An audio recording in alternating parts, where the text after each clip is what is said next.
Legenda Naga Erau dan Putri Karang Melenu.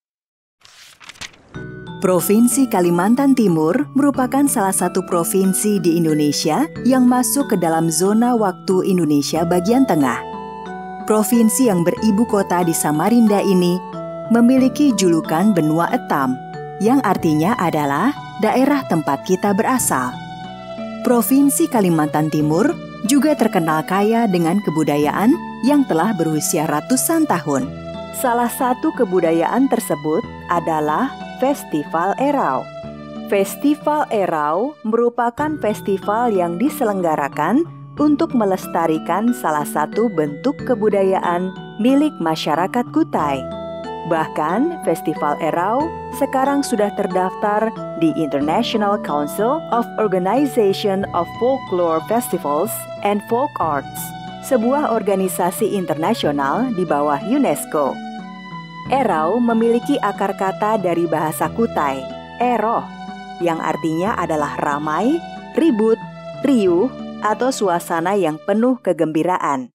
Festival ini diadakan untuk mengingat kisah seekor naga yang menghantarkan seorang putri ke tanah Kutai. Nah, bagaimana kisah tersebut? Mari kita simak bersama dalam cerita berikut ini. Dahulu kala, terdapat sebuah kampung yang bernama Hulu Dusun. Kampung tersebut dipimpin oleh seorang petinggi dusun dan istrinya yang bernama Babu Jaruma. Meskipun sudah berusia lanjut, namun petinggi dusun dan istrinya tidak kunjung diberi keturunan. Setiap hari mereka berdoa agar segera diberi keturunan. Hingga suatu hari, kampung Hulu Dusun dilanda hujan badai selama berhari-hari. Warga tidak ada yang berani keluar rumah karena takut dengan hujan yang disertai angin kencang dan petir. Sudah 7 hari lamanya badai melanda kampung Hulu Dusun. Pak, persediaan kayu bakar kita sudah habis. Sedangkan aku mau memasak. Petinggi Hulu Dusun hanya diam dan memikirkan sesuatu. Untuk sementara, biar kayu atap ini kita gunakan sebagai kayu bakar. Nanti kalau badai ini sudah berhenti, aku bisa mencari penggantinya.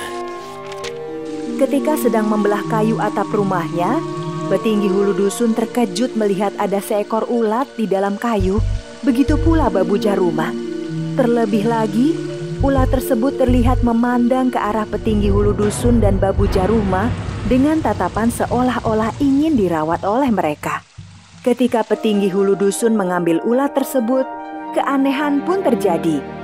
Suara hujan, angin ribut, dan petir yang menggelegar tiba-tiba saja berhenti. Kampung Hulu Dusun yang selama 7 hari berturut-turut dilanda hujan badai, tiba-tiba menjadi cerah seketika. Petinggi Hulu Dusun dan Babu Jaruma merawat si ulat dengan sangat baik dan penuh kasih sayang, layaknya anak mereka sendiri. Setiap hari, Babu Jaruma dengan sabar selalu memberikan daun-daun segar sebagai makanan ulat tersebut. Hari berganti minggu. Minggu berganti bulan, bulan berganti tahun.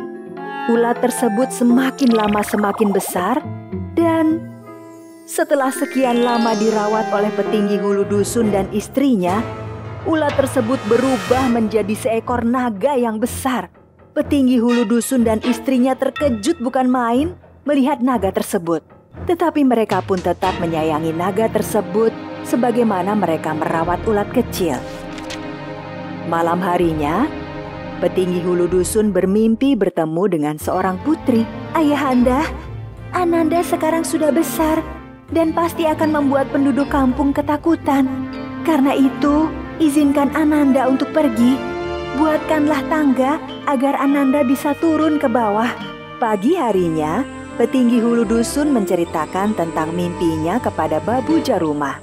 Mereka berdua kemudian membuat tangga yang terbuat dari bambu di depan rumah. Tangga yang dibuat dari bambu tersebut sudah jadi. Ketika hendak turun, naga berpesan kepada kedua orang tuanya. Petinggi Hulu Dusun terkejut suara naga sama persis dengan suara putri dalam mimpinya semalam. Ayahanda dan ibunda, ketika Ananda telah menuruni tangga ini, maka hendaklah ayah dan ibu mengikuti kemana Ananda pergi. Ayahanda jangan lupa membakar wijen hitam, serta taburkan beras kuning ke tubuh Ananda. Jika nanti Ananda telah masuk ke dalam sungai, maka ikutilah buih yang muncul di permukaan sungai. Sang naga segera menuruni tangga. Petinggi hulu dusun membakar wijen hitam dan Babu Jaruma menaburkan beras kuning ke tubuh naga. Setelah menuruni tangga tersebut, naga pergi menuju ke Sungai Mahakam. Petinggi hulu dusun dan Babu Jaruma terus mengikuti sang naga sambil membakar wijen serta menaburkan beras kuning. Ketika sampai di Sungai Mahakam, sang naga segera menceburkan dirinya ke dalam air. Petinggi hulu dusun dan Babu Jaruma mengikuti naga dengan menaiki perahu kecil. Naga tersebut berenang ke hulu dan ke hilir berturut-turut sebanyak 7 kali. Kemudian, naga tersebut berenang ke kiri dan ke kanan tepian batu berturut-turut sebanyak 3 kali. Naga pun kemudian menyelam. Tidak lama setelah naga menyelam, terjadi hujan badai yang dahsyat dan petir menyambar ke sana kemari. Petinggi hulu dusun segera mendayung perahunya ke tepian. Badai tersebut tidak berlangsung lama. Cuaca pun kembali cerah. Dari tepian sungai, petinggi hulu dusun dan istrinya mengamati permukaan Sungai Mahakam. Mereka mencari di manakah naga tersebut berada. Di atas permukaan Sungai Mahakam yang tenang tersebut, tiba-tiba muncul buih yang berwarna-warni seperti pelangi. Buih tersebut semakin lama semakin meninggi. Di puncak buih tersebut, terlihat sebuah cahaya yang sangat terang. Buih tersebut perlahan-lahan menghilang.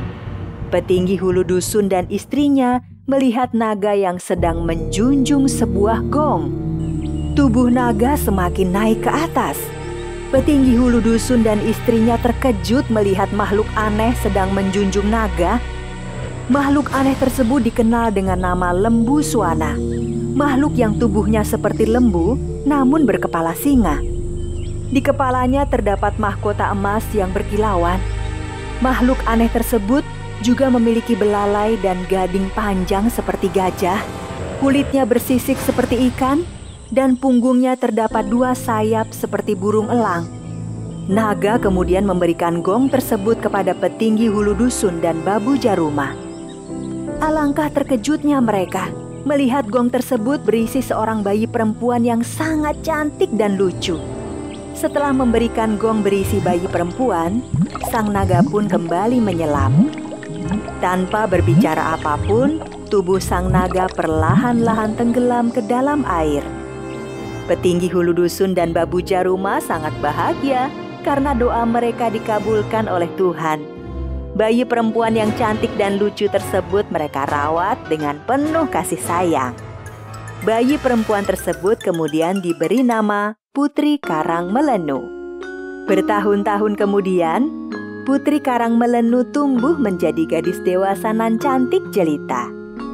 Di kemudian hari, Putri Karang Melenu menikah dengan Aji Batara Agung Dewa Sakti, raja pertama dari Kerajaan Kutai Kertanegara.